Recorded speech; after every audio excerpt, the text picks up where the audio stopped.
Hello, TimeGhost Army. As you've clearly noticed, I'm not Indy Neidell. I'm Anna Deinhard, and this is a World War II public service announcement.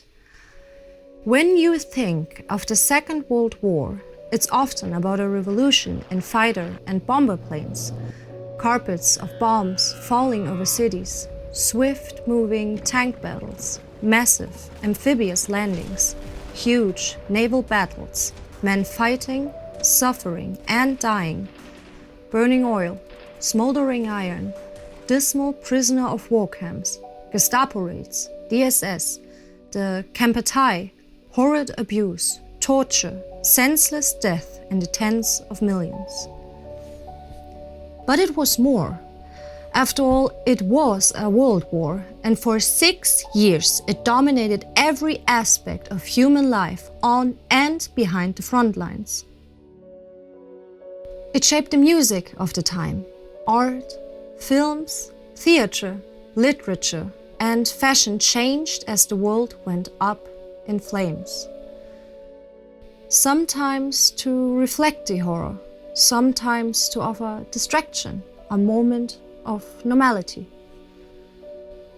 The war even changed how we as humans interact, our work practices and social structures.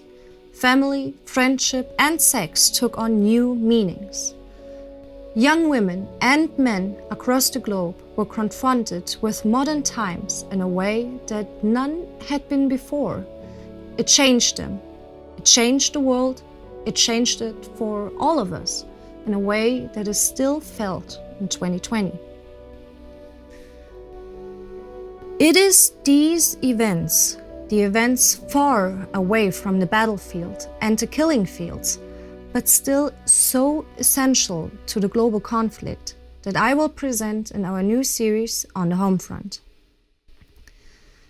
It is the story of 1.5 billion people, 75% of humanity, who were not caught up in the immediate fighting or the mass murders, but still toiled, feared and suffered through the years of war. The young women who went to work in the armament factories and on the fields, the children and loved ones of the fighting men, the old and the very young that patrolled the homelands, the public servants, the nurses, the doctors. All the people that kept the wheels of human civilization spinning and the war machinery running. Men, women and children who might not have given their lives in the greatest, bloodiest conflict of human history, but whose sacrifice must not be forgotten.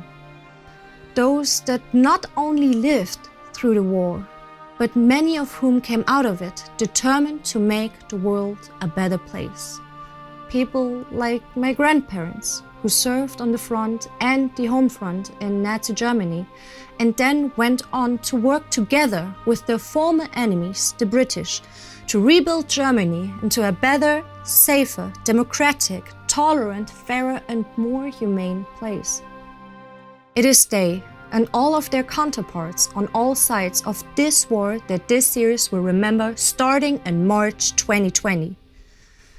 And make sure that we never forget.